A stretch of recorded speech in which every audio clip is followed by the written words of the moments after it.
Good day, everybody, and welcome to another edition of the Military and Foreign Affairs Network. I'm your host, the voice of reason. So, in today's update about Operation Guardian of the Walls, the continued and ongoing conflict between the Hamas organization and the state of Israel. It was reported earlier, actually within probably the last 24 hours, maybe a little less, that Israeli Defense Forces had crossed the border, broken down the barrier fences, and started a movement into the Gaza Strip. That was later retracted and appears not to be occurring to some extent. We do know that there are now approximately 3 maneuver brigades of the Israeli Defense Forces on the border of Gaza. That would equate to approximately 9 maneuver battalions that are in place. Obviously, there are also a host of Israeli special operations forces also backing those forces up, and then obviously the airborne forces or the paratroopers as well. I would assume that one of those brigades is in fact elements of mechanized paratroopers that have also been deployed. But for right now, the Israelis appear to be utilizing its entire air force to conduct operations against Hamas. It was at one point reported up to 150 sorties that were conducted in a very short period of time against tunnel networks based or inside of the Gaza Strip. We also know that ground units are indeed engaging targets inside of the Gaza Strip. Obviously, Merkava tanks and 155 millimeter artillery is being used.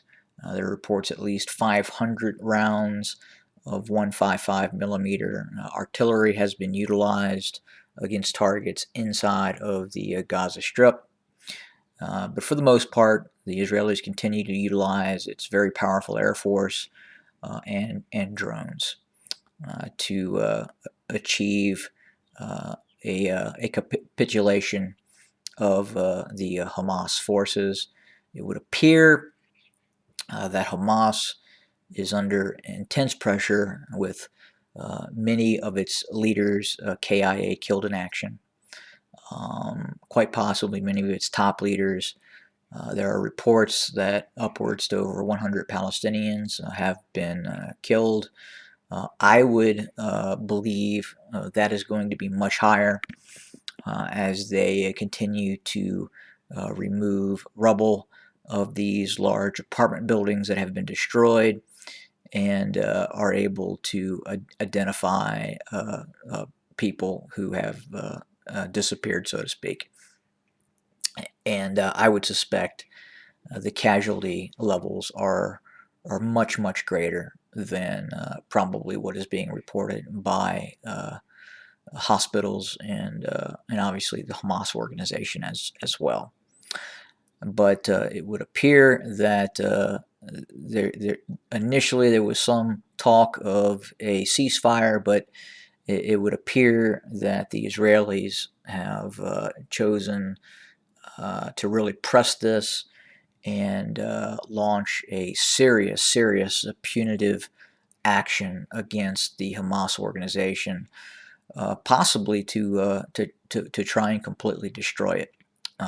If in fact we do see a large movement of forces into the Gaza Strip, again, from the general staff perspective and options being given to the political leadership of Israel, I would think that they would not want to continue to do this every few years. And at some point, a final operation to resolve this may be in the cards. And what that's going to look like is going to happen in May, June of 2021. It's hard to say. but that opportunity has now presented itself for those sorts of operations if they choose to do that. I think the caveat, the main issue that Israel is having right now in launching said operation is the internal unrest that is occurring inside of Israel proper between Arab and Jew.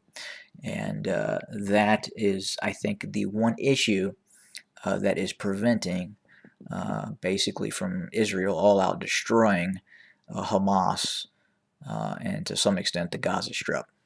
Thanks, everybody. Have a good day.